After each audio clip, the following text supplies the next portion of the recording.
बोलिए श्री सद्गुरु महाराज की जय। दिव्य सूक्ष्म रूप में सर्वत्र विराजमान परमाराध्य सद्गुरु महाराज के पावन चरणों में कोटि कोटि नमन। उपस्थित पूज्य महात्मागण, सत्संग प्रेमी सदात्माओं, माताओं एवं बहनों, यह नालंदा जिला संत मत सत्संग का 33वां वार्षिक अधिवेशन के प्रथम दिन के प्रथम पाली के सत्संग में उपस्थित हैं। इस सत्संग का जो उद्देश्य है,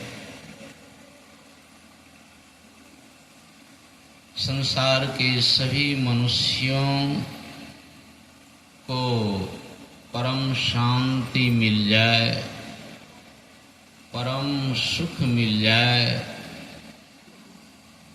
जिस सुख को प्राप्त कर संसार में कभी किसी काल में किसी तरह का दुख का मुख नहीं देखना पड़े।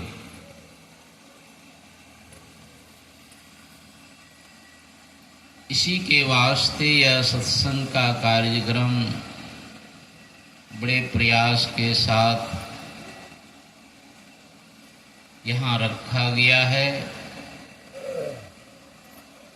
और इस प्रथम बेला के सत्संग में बहुत गहन विषय, सूक्ष्म विषय,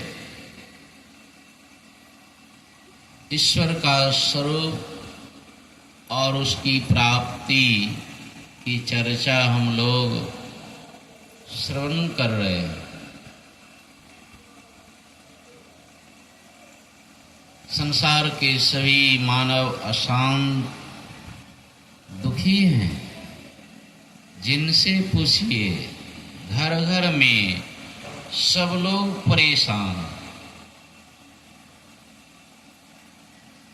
परेशानी से छूटना तो चाहते हैं, जीवन भर प्रयास भी करते हैं, लेकिन प्राण छूट जाता है, प्राण निकल जाता है, लेकिन परेशानी रह ही जाती। और यह सुंदर वक्त मनुष्य शरीर को प्राप्त करके हम लोग यदि मनोयोग पूर्वक सत्संग के वचनों को सुनेंगे और सुन करके समझेंगे। बहुत लोग तो सुनते भी नहीं, बहुत लोग तो मनुष्य शरीर में आ करके पशु पक्षी के तरह अपनी आयु को समाप्त करके संसार से विदा हो रहे। सुनने का अवसर नहीं मिला।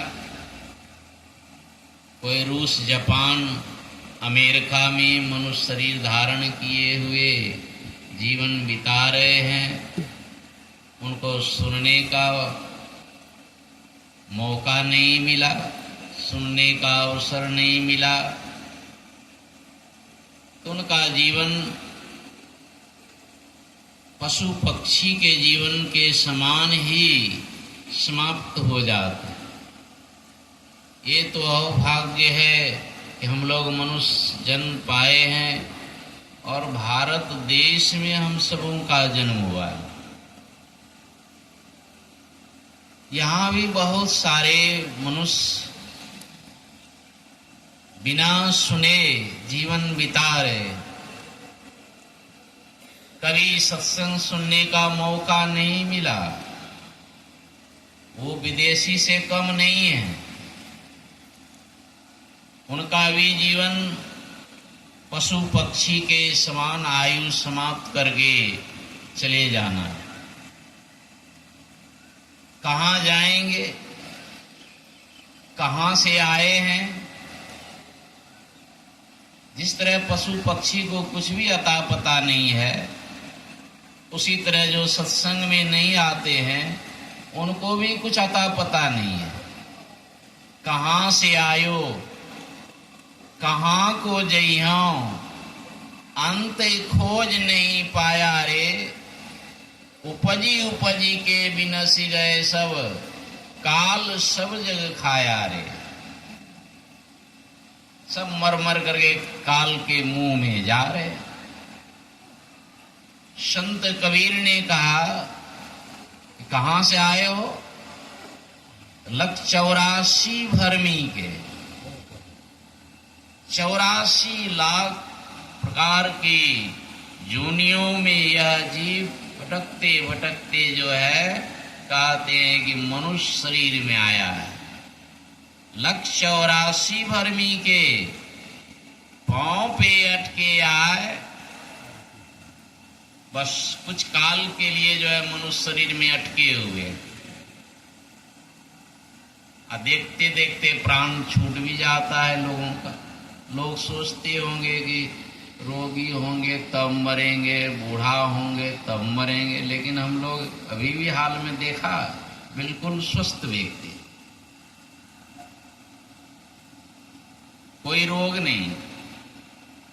मकई मंगवाया खेत से, भुट्टा और कद्दू का सब्जी खाना है तो कद्दू काटने लगे और उसी में मर गए। पता भी नहीं, अभी तो खाने की व्यवस्था में थे और कोई रोग नहीं और प्राण निकल गए। यही है, पांव पे अटके आए। थोड़े देर के लिए जो है मनुष्य शरीर में आप अटके हुए। कब झटका लगेगा, 1 सेकेंड में आपको यहां से जाना है तो कहाँ जाएंगे? पांव पे अटके आए। अब की पासा ना पड़ा तो फिर 84। यहाँ लोग सोचते हैं कि क्रिया श्राद्ध कर देंगे, पिंडदान कर देंगे, नहीं, 84 से बच जाएगा। फिर 84, क्योंकि एक दिन भी सत्संग सुना नहीं। एक को दिन आकर के सत्संग में बैठते सुनते तब तो कुछ बचाव होता। एक दिन सुनने का मौका तक नहीं मिला। और इस तरह बताया जाता है कि 84 लाख जोनी में फिर भटकते भटकते भटकते भटकते फिर मनुष्य शरीर मिलेगा, लेकिन 2 अरब वर्ष के बाद। देख लीजिए, नहीं सत्संग सुनिए, मनुष्य शरीर में आकर के ये दुर्दशा होगी 2 लाख वर्ष के बाद नहीं, 2 करोड़ वर्ष के बाद नहीं, 2 अरब वर्ष के बाद, मतलब हर जोनी में जन्मते मरते 84 लाख जोनी पार करने में 2 अरब वर्ष लगता है, तब फिर मनुष्य शरीर मिलता है। फिर मनुष्य शरीर पा करके फिर कहीं इधर उधर रह गए, विषयों में ये मन लागे, सत्संग से हटी भागे, मोह को करो सभागे, सत्संग में लगा दो। हमारा मन तो संसारे में भाग रहा है, सत्संग में टिकता ही नहीं है मन। किसी तरह आ भी गए सत्संग में, बैठ गए सत्संग में, लेकिन मन तो है संसार में। आपका भी दुर्भाग्य है, लेकिन 2 अरब उतना भटकेंगे नहीं है, सत्संग में आ गए हैं। गुरु महाराज कहा करते थे कि संत मत में दीक्षा ले लिए हो, और दीक्षा तो वही लेते हैं जो मांस मछली अंडा शराब छोड़ देते हैं, तब दीक्षा लेते हैं। बहुत जन्म जन्म पार कर देते हैं केवल दीक्षा लेने से, जन्मों जन्मों भटकना नहीं पड़ता है। तो गुरु महाराज कहा करते थे कि संत मत में दीक्षित हो गए हो, ऐ नहीं सोचे कोनो मत में जाके दीक्षित हो जाएंगे, मांस मछली खैनी सब खाते रहे, वो सब मत की बात छोड़ दीजिए। संत मत की बात गुरु महाराज कहते हैं कि संत मत में दीक्षित हो गए हो, यदि संत मत में दीक्षित नहीं होते तो करोड़ों जन्म भटकना पड़ता, करोड़ों जन्म। अब जो है करोड़ जन्म भटकना नहीं पड़ेगा, क्योंकि दीक्षा ले लिए हो। लेकिन सत्संग में मन नहीं लगता है, दिन रात दीक्षा लेने के बाद भी माया मोह में एकदम। गुरु महाराज कहते सत्संग नित अरु ध्यान नित, रहिए करत संलग्न हो, बेविचार चोरी नशा हिंसा झूठ तजना चाहिए। गाते हैं लेकिन सत्संग रोज करते नहीं, ध्यान रोज नहीं करते हैं, तो करोड़ जन्म तो नहीं है लगेगा। गुरु महाराज कहते हैं कि लाख जन्म लगेगा, तो फायदे है। 99 लाख जन्म घट गया केवल दीक्षा लेने, 99 लाख बार जन्म लेंगे, फिर जीवन तो देख रहे हैं एक एक जीवन कैसे व्यतीत हो रहा है, नाको दम। इधर 2-3 दिन पहले पति पत्नी में तो होते रहता है, पत्नी जो है एकदम अब हमको घर में नहीं रहना, पति अनुकूल नहीं है, ये नहीं है वो नहीं है, सब बोल घर में नहीं रहना है, अब वृंदावन जाएंगे, वहीं रहेंगे, ईश्वर भजन करेंगे, शांति से जीवन बिताएंगे। हम बोले वृंदावन में ईश्वर भजन, सोचता है कि घर द्वार छोड़ जाएंगे ना तो ईश्वर भजन हो जाएगा। अरे हम लोग तो खूब हरिद्वार ऋषिकेश वृंदावन तीर्थ धाम में घूमे हुए, कहाँ भजन होता है। लोगों को लगता है घर द्वार छोड़ देंगे बस शांति से भजन करेंगे। तब बोले ठीक है, वहाँ वृंदावन में जा करके भजन सत्संग जो करना है करोगे, तो भजन करके होगा क्या, पूछे मैंने। ठीक है वहाँ शांति से भजन, अरे भजन करके ईश्वरीय दर्शन न होगा और क्या होगा। और फिर ईश्वर दर्शन से क्या होता है, अरे ईश्वर का दर्शन जो कर लेता है ना तो उसको पति में भी भगवान ही दर्शन दिखता है, यही होगा और तो कुछ नहीं होता है। वृंदावन में जाकर के पति में भगवान को देखो कि घरे में अपने पति को भगवान को देखो, और तो कुछ होने वाला नहीं है। लेकिन ये बड़ी ऊंची बात, इस ऊंची बात को कोई जल्दी समझ नहीं सकता, इसलिए लोग भागते फिरते रहते हैं, यहाँ अनुकूल नहीं तो वहाँ अनुकूल नहीं, कोटि कोटि तीरथ करे कोटि कोटि धाम, जब लग संतना से ये सरे न एको। दौड़ते रहिए, करोड़ों तीर्थों में, करोड़ों धामों में जाते रहिए। आप देखिए अभी जहां का तहे हैं, जो परेशानी पहले अभी भी वही परेशानी में पड़े हुए हैं। एक भी काम पूरा होता नहीं है, सब काम बिगड़ गया, सब काम अधूरा। ऐसी बीच में प्राण निकल गया, चाहे चपरासी हो कि IAS ऑफिसर हो, सबकी अधोगति होगी, सबकी दुर्गति होगी, कोई बचा नहीं सकते हैं। इसलिए सत्संग कीजिए। वेद भगवान, ये सत्संग कोई नया चीज नहीं है, परम प्राचीन काल से जो है सत्संग इस सृष्टि में परमात्मा की ओर से चलाया गया है। ये कोई CO वीडियो राष्ट्रपति प्रधानमंत्री नहीं चलाया है, ये सत्संग चलाने वाले स्वयं परमात्मा है। और मनुष्य के लिए ही ये सत्संग है। बिनु सत्संग विवेक न होई, राम कृपा बिनु सुलभ ना। स्पष्ट है, राम जी ने ये सत्संग को चलाया है और राम जी की कृपा से ही किन्हीं किन्हीं को सत्संग मिलते हैं और किन्हीं किन्हीं के अंदर में विवेक जागृत हो जाता है, तब वह स्थिर हो जाते हैं, शांत हो जाते हैं कि हमारे अंदर में ही सब कुछ है, बाहर जाने की कोई जरूरत ही नहीं। सत्संग नहीं है, विवेक नहीं है तो भटकते रहते हैं। तो हमारी भटकन दूर हो जाए, इसी के लिए वेद भगवान संसार के सभी मनुष्यों को उपदेश कर रहे हैं कि हे मनुष्यों, जगत प्रसव करता ईश्वर का तत्व ज्ञान प्राप्त करने के लिए पहले बुद्धि योग कीजिए। बुद्धि योग का मतलब होता है सत्संग कीजिए, पहले कह दिया। ये भी बड़का भारी शर्त है, यहाँ 30-40 बरस पार हो गया है, इतना दूसरे तीसरे काम में लगे हुए हैं, अब पहला काम हुआ है नहीं, इसीलिए गड़बड़ हो रहा है। गड़बड़ी का कारण यही है। कोई विद्यार्थी जो है कहे कि हम डॉक्टर बनेंगे, इंजीनियर बनेंगे, पोथी पुराण पढ़ेंगे, विद्यार्थी को ख नहीं सीखें, वर्णमाला हमको सीखना ये अच्छा नहीं है, लेकिन डॉक्टर इंजीनियर बनेंगे, पोथी पुराण पढ़ेंगे, मोटी ग्रंथों को पढ़ेंगे, पढ़ लेगा। पहले में गड़बड़ है।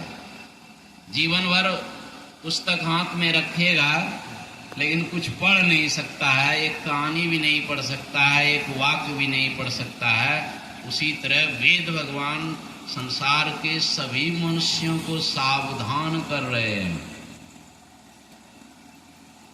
मनुष्य जन्म मिला है तो सबसे पहले सत्संग करो, बाद में करेंगे, नौकरी लग जाएगी तब, पढ़ लिख लेंगे तब। वेद भगवान ऐसा तो नहीं कह रहे 10-20 वर्ष का हो जाएंगे तब करेंगे। सबसे पहले सत्संग, नहीं तो एक भी काम आपका बनने वाला। काम तो आप बहुत करते हैं, जीवन भर काम ही काम ही काम। कोई बैठा है क्या? लेकिन काम बनता है, सब काम भी। देखिए न चेहरा, परेशानी बढ़ रही है ना, समझिए इसके अंदर से काम बिगड़ रहा है। अरबपति खरबपति हो गए हैं, लेकिन चेहरा देख करके पता लगता है इसका सारा काम बिगड़ा हुआ है।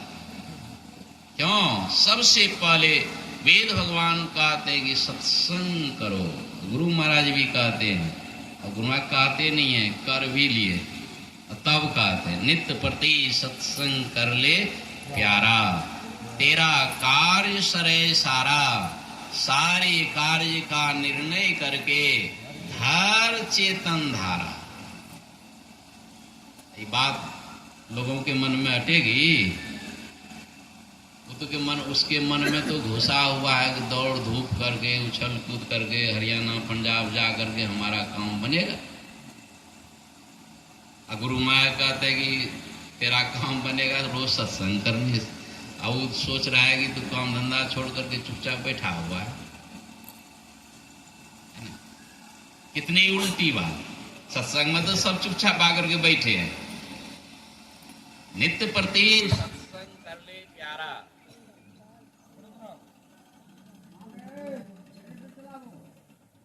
महाराज की जय। चुपचाप रह जा।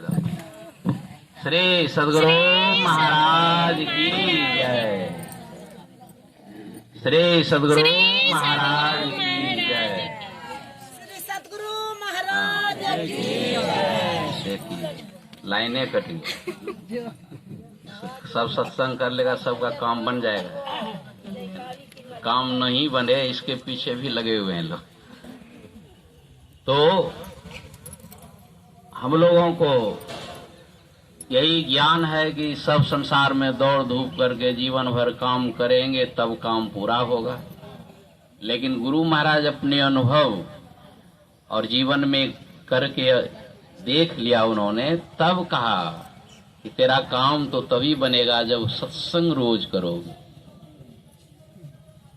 नित्य प्रति सत्संग कर ले प्यारा, तेरा कार्य सरे सारा। सारे कार्य का निर्णय करके धार चेतन धारा। अब यही बात समझना है कि सत्संग में बैठ करके कैसे काम बन जाता है। इसलिए बन जाता है कि बार बार सत्संग सुनते सुनते दुनिया में लाखों काम है। उन लाखों कामों में एक काम असली है, अब बाकी सब नकली है। जो कोई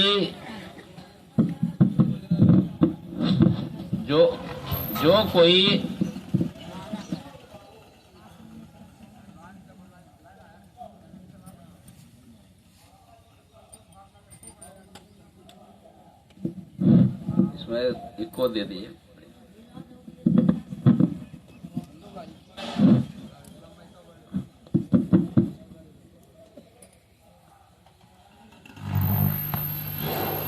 श्री सद्गुरु महाराज की जय।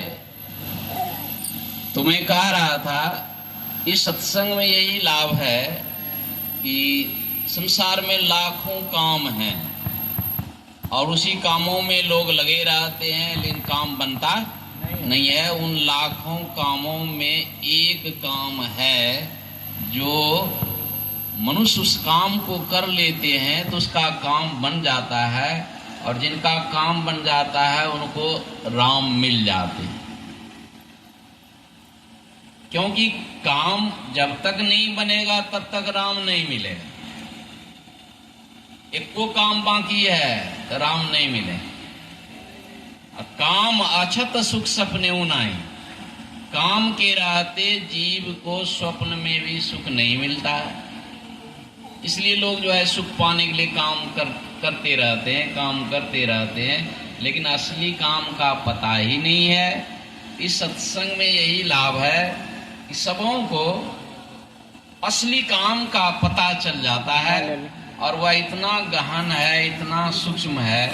तो गुरु महाराज कहते हैं, जबकि गुरु महाराज की बुद्धि महीन थी, इसलिए जो है उनका नाम में ही रखा गया है ना। और बाबा साहब से जब दर्शन हुआ, उनके छत्र छाया में गए तो उन्होंने भी जो है मैं ही नाम को स्वीकार कर लिया। उनकी बुद्धि इतनी सूक्ष्म थी। और गुरु महाराज क्या कहते हैं कि मैं इस ज्ञान को सुना रहा हूँ 40 वर्षों से सुना रहा हूँ। समझ रहे हैं? गुरु माँ के प्रवचन में मैंने पढ़ा, कह रहे हैं कि मैं 40 वर्षों से लोगों को सत्संग सुना रहा हूँ, लेकिन लोग समझ नहीं रहे। क्यों नहीं समझ रहे हैं? मोटी बुद्धि है, महीन बुद्धि नहीं है, और महीन बुद्धि से भी काम चलने वाला नहीं है। गुरु महाराज कहते हैं सूक्ष्मतर बुद्धि हूं से क्यों कहे जाते नहीं। देखिए, सूक्ष्म से सूक्ष्म बुद्धि से भी ये ज्ञान, ये पकड़ लोगों को नहीं हो रहा है, इसलिए कहते हैं कि मैं इतने वर्षों से सत्संग सुना रहा हूँ लेकिन लोग समझ नहीं रहे। कुछ एक लोग ही अभी तक समझे हैं, ऐसा गुरु महाराज का। इतना जो झुंड का झुंड सत्संग में जा रहा है, क्या हो रहा है? इस संत शिशु सूर्य जी का नाम तो सुने होंगे। खोक्सी श्याम में जन्मभूमि में, गुरु महाराज के जन्मभूमि में विशाल आश्रम बनाया है। थे तो अनपढ़, लेकिन गुरु के एक पक्के भक्त थे, इसलिए गुरु महाराज उनकी भक्ति सेवा को देख करके उनको कह दिए, ये संत मत का हनुमान है, जरा सा भी आलस नहीं, कोई काम दे दो फट से कर। दिल्ली में अखिल भारती था, अनपढ़ को भेज देते हैं, जाइए दिल्ली में अखिल भारती हो रहा है, वहाँ की व्यवस्था देखिए, चल देते हैं। सुनेंगे तो आश्चर्य लगेगा, पास में पैसे भी नहीं, भाड़ा भी नहीं। देखिए कैसे गुरु महाराज के काम को करते हैं। तो कुप्पा घाट में जैसे आते हैं, कहते हैं संत शिशु, प्रणाम किए ना, कहा संत शिशु, ये 71 ईस्वी मार्च में जो है दिल्ली में अखिल भारतीय होने वाला था। तो कुछ महीने पहले जो है 70 ईस्वी में ही उनको कहते हैं कि जाइए वहाँ दिल्ली में जा कर के अखिल भारतीय का सहयोग कीजिएगा। ऐसो प्रवचन भी नहीं करते थे, मंच पर भी नहीं बैठते थे। ऐसा एक महात्मा संत मत में थे, मंच में भी नहीं बैठते थे, कोई कारण था। तो नीचे ही बैठ करके लोगों को समझाते। तो मने मन सोचने लगे कि हम अनपढ़ आदमी है, दिल्ली में तो कैसा कैसा लोग, बड़े बड़े लोग आदमी है, वहाँ हमको भेज रहे हैं, हम प्रवचन भी नहीं करते हैं, है ना। तो मन गुरु महाराज कह दिए तो अब तो जाना है। गुरु महाराज किसी को कहते हैं, कुछ सोच करके नहीं कहते हैं, इनसे हो जाएगा तभी कहते हैं।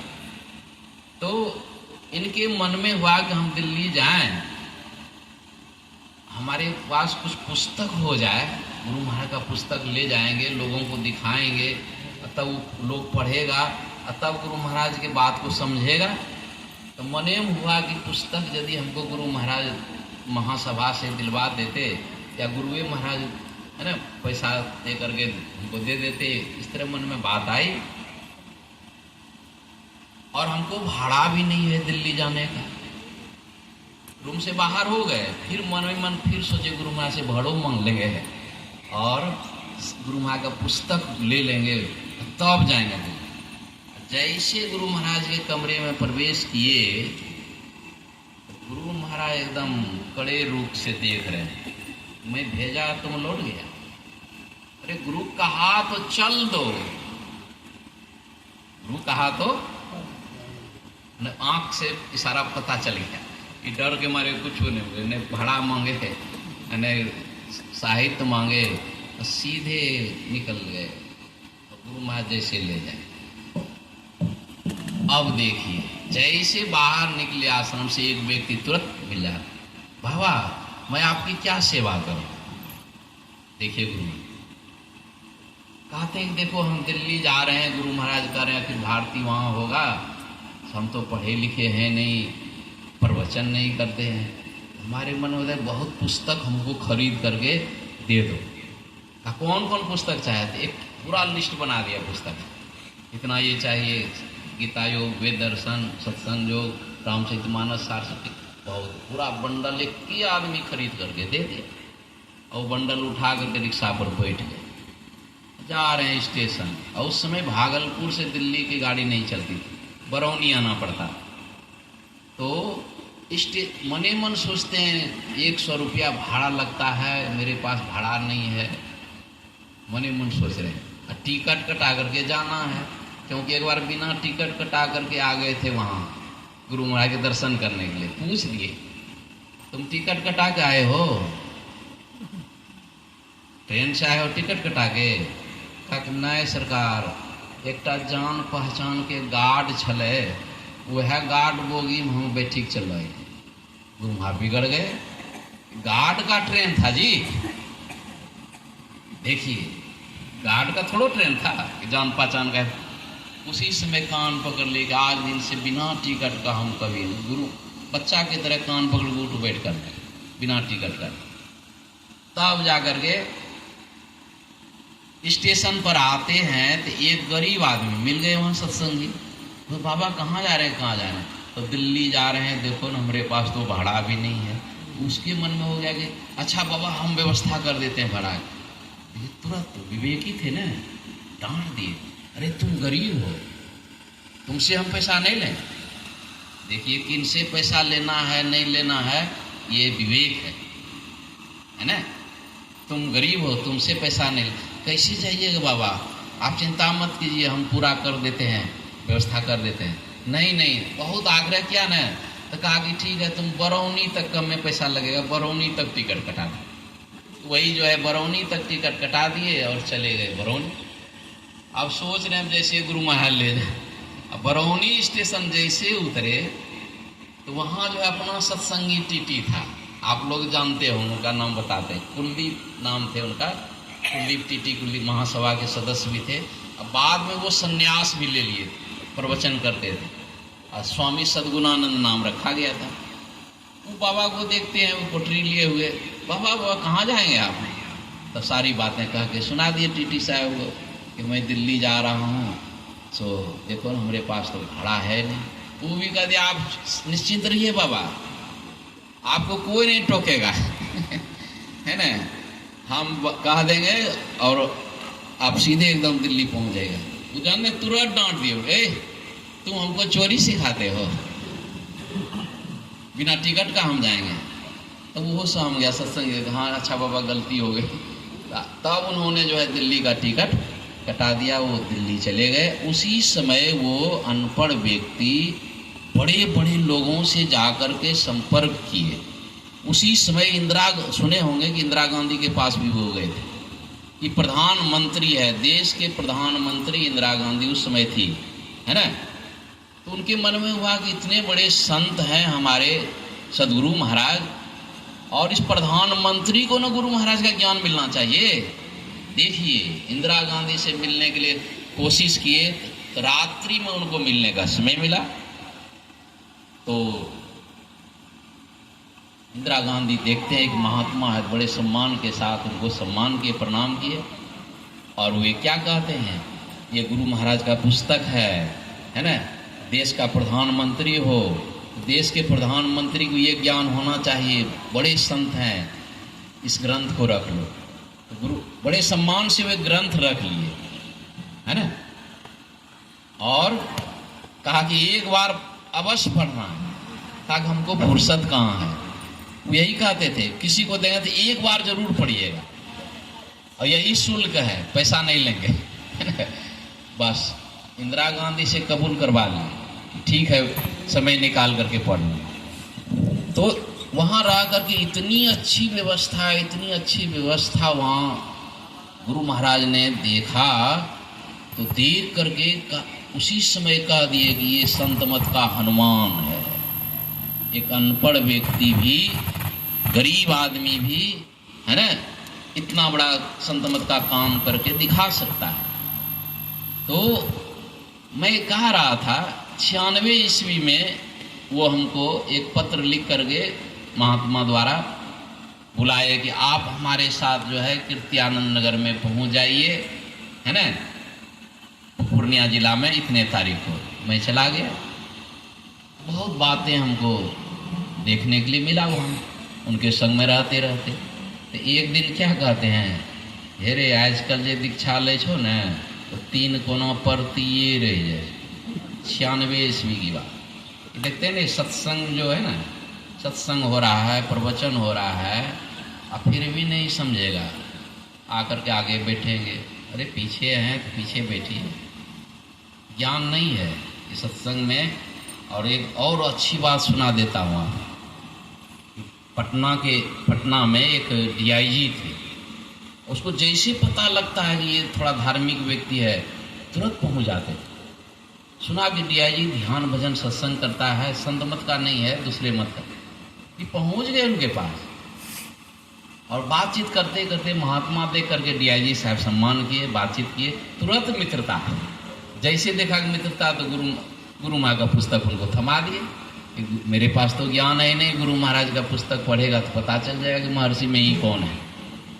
बस पुस्तक देकर पुस्तक जैसे पढ़ा तो उसको तो पता चल गया, ध्यान करते थे तो बराबर सत्संग में आने लगे। गुरु महाराज उनको जो है कहते थे मंच पर बैठाइए, आकर के बैठते थे। और शिशु हुआ तो गुरु महाराज कहते हैं कि डीआईजी साहब आ जाने वाले हैं, तो तुम जो है वो जब आएंगे तो उनको मंच पर ले आना। तो शिशु हुआ उधरे उनके इंतजार में देख रहे थे कब आएंगे क्या। मैं तो डीआईजी साहब थे, लेट आए, सत्संग गुरु माँ का शुरू था। जैसे आए तो कहते हैं गुरु महाराज आदेश दिए हैं कि आप चलिए मंच पर। देखिए डीआईजी साहब क्या कह रहे हैं, आप लोग ध्यान से सुन लीजिएगा। जो सत्संग के बीच में इधर उधर उठ बैठ करते हैं और लेट आते हैं, सत्संग में बैठते हैं। एक डीआईजी साहब दूसरे मत के थे, उन्होंने कहा नहीं बाबा, हम मंच पर नहीं जाएंगे, बहुत लोग मन लगा करके सत्संग सुन रहे हैं, हम भीड़ भाड़ चीर करके मंच पर जाएंगे, बहुत लोगों का मन सत्संग से हट जाएगा, हमको भारी पाप हो जाएगा। सत्संग से जिसका मन हटे, मेरे कारण हटेगा तो हमको भारी पाप होगा, हम मंच पर नहीं जाएंगे, हम लेट आए हैं। अब शिशुआ चुप हो गए, करेंगे हमको पाप हो जाएगा, दूसरे का मन भटक जाएगा सत्संग सुनने से। तो अपने गाड़ी से कंबल निकाले और चुपचाप जो है पीछे बैठ गए। यहाँ डीआईजी साहब से बड़े ऑफिसर सब लोग कितना भी कहते रहिए, पुराना लोग सो भी नहीं समझ रहा है। अरे सिरधर बाबा एक बार लेट आए थे, जो गुरु महाराज कहते जो सिरधर है वही में ही है, जो में ही है वही सिरधर है। एक बार देख पंडाल के पीछे चुपचाप आकर के बैठे सत्संग, गुरु माँ का प्रवचन चल रहा है, डिस्टर्ब हो जाएगा। इसीलिए लोगों को ज्ञान नहीं होता है। गुरु माँ कह रहे हैं 40 वर्ष से मैं सत्संग को सुना रहा हूँ, लेकिन बहुत कम लोग ही सत्संग समझे हैं। नहीं समझेंगे सत्संग तब क्या होगा। दीक्षा तो ले लिए हैं, करोड़ जन्म तो नहीं लगेगा, लाख जन्म नंबर लगेगा। जन्मते मरते रहिए दीक्षा लेकर। इसलिए गौर से सत्संग सुनिए। गुरु महाराज को 3 महीना लगा सत्संग समझने में, और भी दिन भर फुर्सत नहीं। रात्रि में 12 बजे 11:30 बजे आश्रम की सेवा करके गुरुजी को सुला करके रात्रि में सत्संग सुनने के लिए जाते थे। 2-2.5 घंटा सत्संग सुनते थे, और फिर गुरुजी के जगने के पहले आश्रम आ जाते थे। और सुनाने वाले भी एक गिरस्त ऐसा था, धीरज लाल जी हिम्मतवाद, वो भी 3 महीना नहीं सोया, दिन नहीं रात, नहीं इनको समझाना है। यदि समझ लेगा संत मत को तो कितना लाखों को समझा देगा। इसीलिए एकदम मेहनत करके समझा रहे थे। एक गिरस्त गुरु महाराज को समझा रहे। 3 महीना के बाद गुरु महाराज संत मत को ठीक ठीक समझे, तब दरियापंथी से जो है वे संत मत में, समुद्र मत में आ गए, दीक्षित। इसलिए ये 2 दिन का सत्संग है। इस 2 दिनों में जो है कितनी सावधानी चाहिए। बहुत लोग 2 दिन में इधरे उधरे घूम फिर करके चले जाते हैं, कुछ सत्संग में बैठने का भी मौका नहीं, सत्संग सुनने का भी मौका नहीं। 2 दिन का सत्संग है, आज एक दिन ऐसे चला गया। 3 समय अब बचा है, तो तीनों समय हम लोगों को बड़ी सावधानी से रहना है। और जो पीछे लोग आते हैं तो एकदम चुपचाप पीछे बैठिए, बड़ा भारी पुण्य होगा। यदि प्रवचन करने के समय यदि आप जरा भी इधर उधर कर दिए तो भारी पाप हो। इसलिए घर में बैठ करके उसको ध्यान नहीं बनता है। सत्संग में आए पाप कमा कर दे गए। तो नित्य प्रति सत्संग कर ले प्यारा, तेरा कार सरय सारा, सारे कार्य का निर्णय करके धार चेतन धारा। इतना खोल करके किसी ग्रंथों में आपको देखने के लिए नहीं मिलेगा जो गुरु महाराज लिख दिया है। कौन असली काम है? लाखों कामों में एक असली काम कौन है? तो आप मृत्यु के पहले चेतन धार को पकड़ लीजिए, बस हो गया काम आपका, आपको राम मिल जाए। क्या पकड़ना है? आईएएस से पूछिएगा उसको भी पता नहीं है, डॉक्टर इंजीनियर से पूछिएगा, अरबपति खरबपति किसी से पूछिएगा तो सत्संग नहीं किया है। अब और सत्संगियों से पूछिएगा उसको भी पता नहीं, चल रहा है खाली, ये 3 कोना परती है। बोलिए कैसे काम बन जाएगा आपका? एक काम करने से, हर चेतन धारा। अब इधर उधर नहीं कुछ पकड़ना है, इसके लिए एकदम चेतन धार को हाथ से तो पकड़ाएगा नहीं, मुर्दा के अंदर में चेतन है नहीं, वो अपना हाथ को उठा भी नहीं सकता है। हम जिंदा हैं, हमारे अंदर चेतन है, उसी चेतन के शक्ति से हाथ उठता है और किसी वस्तु को हम पकड़ते हैं। लेकिन अब चेतन को पकड़ना है, जिस शक्ति से हाथ इधर उधर कर रहा है, उस चेतन को पकड़ने के लिए हाथ तो काम नहीं करेगा, कोई इंद्रियां तो काम नहीं करेगी, कैसे कि उस चेतन पकड़ाएगा भाई? तो यही जो है संत मत में, शिक्षा दीक्षा में बताया जाता है। अगल बगल कहूँ दृष्टि ना डोले, सन्मुख बिंदु पकड़ लागी, सुखमनिया में मोरी, इतना काम की। कहीं अगल बगल दृष्टि डोल रही है तब तो अगल बगल रही है, नहीं मिलेगी। और हम लोगों का मन दिन रात अगले बगल रहता है, दुकान पर रहिए कि खेत में रहिए कि घर में रहिए कि मंदिर में रहिए कि आश्रम में रहिए कि कहीं रहिए, कि आंख बंद करके ध्यान में बैठे हैं, अगले बगल। तो अगल बगल क्या मिलेगा? इसलिए गुरु माँ कहा कि बड़ा कठिन है, सूक्ष्म है, तो मानस जप करो। नहीं, अति पावन गुरु मंत्र, मन ही मन जाप जपो, उपकारी गुरु रूप का मानस ध्यान। ये मोटी उपासना है, स्थूल उपासना है, कोई भी आदमी कर सकते हैं इसमें। रोटी पका रहे हैं जब कीजिए, झाड़ू मार रहे हैं जब कीजिए, दुनियादारी सब काम कीजिए, गुरु महाराज का रूप का ख्याल कोई कर सकते हैं, जब भी हरदम कर सकते हैं। तो ये काम करने में भी जो है लोग पीछा हट जाते हैं। इसका मतलब है गुरु में प्रेम नहीं है। यदि गुरु में प्रेम होता तो आप इधर उधर नहीं फंसते, एकदम गुरु में मन टिका रहेगा, गुरु के रूप में मन टिका रहेगा।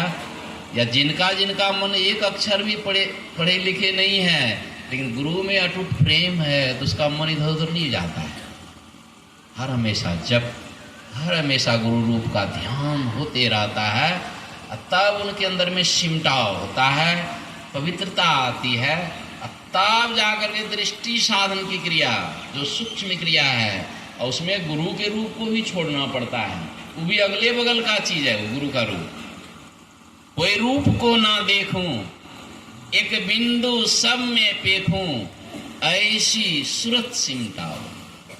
यहाँ कोई रूप नहीं देखना है, गुरु के रूप को भी नहीं देखना है। इसी को जो है हिंदू ध्यान कहते हैं, इसी को दृष्टि साधन की क्रिया करते हैं। और इस क्रिया में जो निपुण हो जाते हैं जल्दी, लेकिन होता नहीं है। क्यों? कि पापों के संस्कार जन्मों के मेरे। एक भी पाप यदि है आपके अंदर में तो आपको देर लगेगा, बहुत पाप है तो बहुत देर लगेगा। इसलिए 10-10 वर्ष तक लोग दृष्टि साधन करते रहते हैं, 20-20 वर्ष तक करते रहते हैं। तो सोचिए कि नहीं ध्यान हो रहा है, सो बात नहीं है, ये आप पापों को जला रहे हैं, जला रहे हैं, जला रहे हैं। पूरा पूरा यदि आपकी पाप समाप्त हो जाए तो दृष्टि इधर उधर भागेगी ही नहीं, दृष्टि टिक जाएगी। यानी दृष्टि को टिका लेना, आप समझ लीजिए हमारे सारे जन्म जन्मांतर के पाप जल करके राख हो गए। यही है, यदि शैल समं पापं विस्तीर्णं बहुयोजनम विद्यते ध्यान योगेन नान्यो भेदे कदाचन। इसीलिए ध्यान पर बहुत जोर दिया जाता है। ये नहीं सोचिए कि संत मत में ही ध्यान पर विशेष जोर दिया जाता है। ये उपनिषद वाणी ध्यान बिंदु उपनिषद में अभी सुन रहे थे कि ध्यान के अलावा कोई दूसरा तीसरा उपाय है ही नहीं, नान्यो भेदे कदाचन। पहाड़ के समान कई योजन तक किसी का पाप राशि फैला हो, कितना पाप है लाखों लाखों जन्मों का, कैसे नाश होगा। कहते हैं लोगों को ज्ञान नहीं है तो सोचता है कि इतना पाप किए हैं तो चलो थोड़ा पुण्य भी कर लेते हैं, 10-20 गो पुण्य कर लेते हैं, 20 गो पाप किए हैं तो 20 गो पुण्य कर लेते हैं, छटपटा जाएगा। ऐसा नहीं होता है। पुण्य किए हैं तो पुण्य का फल आपको सुख मिलेगा, लेकिन पाप हटेगा नहीं, घटेगा नहीं, मिटेगा नहीं, पाप का भी फल भोगना पड़ेगा। यदि आप पापों के फल को नहीं भोगना चाहते हैं तो एकदम ध्यान में लग जाइए। विद्यते ध्यान योगेन नान्यो भेदः कदाचन। ध्यान योग से सारे पापों का नाश हो जाता है, केवल ध्यान योग से, और कोई दूसरा उपाय से पापों का नाश नहीं होगा। फिर भी सत्संगी लोग जो है दीक्षा ले करके बहुत तो करते हैं, ये नहीं कि नहीं, बहुत लोग यही बरौनी का कहानी में सुना दे। एक भक्त थे, रेलवे में रिटायर भी कर गए, वो साई स्वामी जी के पास जा करके अपने बेटे का शिकायत कर रहे। अपना छोटा बच्चा को भी दीक्षा दिलवा दिया था और वो भोर में नहीं उठता था ध्यान करने के लिए, लेट तक सोए रहता था। वो जो है ना, वो सत्संग जो पढ़ा करके है, तब देखो बाबू इसमें लिखा हुआ है, जागे ना पिछले पहर, करे ना गुरुमत जाप, मुंह फाड़त सोवत रहे, ताको लागे पाप। और तुम जो दीक्षा लेकर के सोया रहता है तुमको तो रोज रोज पाप लगेगा, है ना। तो वही साई स्वामी जी को वहाँ मनियारपुर में कह रहे थे कि मैं अपने पुत्र को कहा ना तो तुमको पाप लगेगा। वो क्या कहता है बचवा कि बाबूजी इसमें तो लिखा है मुंह फाड़त सोवत रहे, ताको लागे पाप। बाबूजी हम मुंह फाड़ के नहीं सोते हैं, हम तो मुंह बंद करके सोते हैं। बच्चा भी बहाना बना दिया। अरे मुंह फाड़ने का मतलब उस समय निठा नींद नहीं सोना चाहिए, है ना। उस समय उठ करके बैठ जाइए, आलस्य निवृत्त हो जाइए। स्नान नहीं करते हैं, खुला आसमन करके पवित्र होकर के आसन बिछा करके बैठिए और बैठ करके ध्यान कीजिए, है ना। तो सारे सत्संगियों को जो है अवश्य ब्रह्म मुहूर्त में जग करके ध्यान करना चाहिए। इससे बहुत गुरु महाराज प्रसन्न होते हैं और गुरु महाराज की बहुत कृपा होती है। जो गुरु महाराज की कृपा प्राप्त करना चाहते हैं तो आज दिन से संकल्प लीजिए कि ब्रह्म मुहूर्त का ध्यान कभी नहीं छोड़ेंगे। तो बिना गुरु कृपा पाए नहीं जीवन उधारा है, फंसी श्रुति आई यम फांसी, अयन सुधी आपनी नासी, भई भव शोक की वासी, कठिन जहाँ ते उधारा है। यही आप लोगों के बीच समयानुसार कहा 9:30 बजे, 6 से 9:30 बजे का कार्यक्रम। फिर धूप है, आप लोग बैठ करके एक समय ध्यान भी कर सकते हैं, फिर भोजन होगा, विश्राम करेंगे। बोलिए श्री सद्गुरु महाराज की।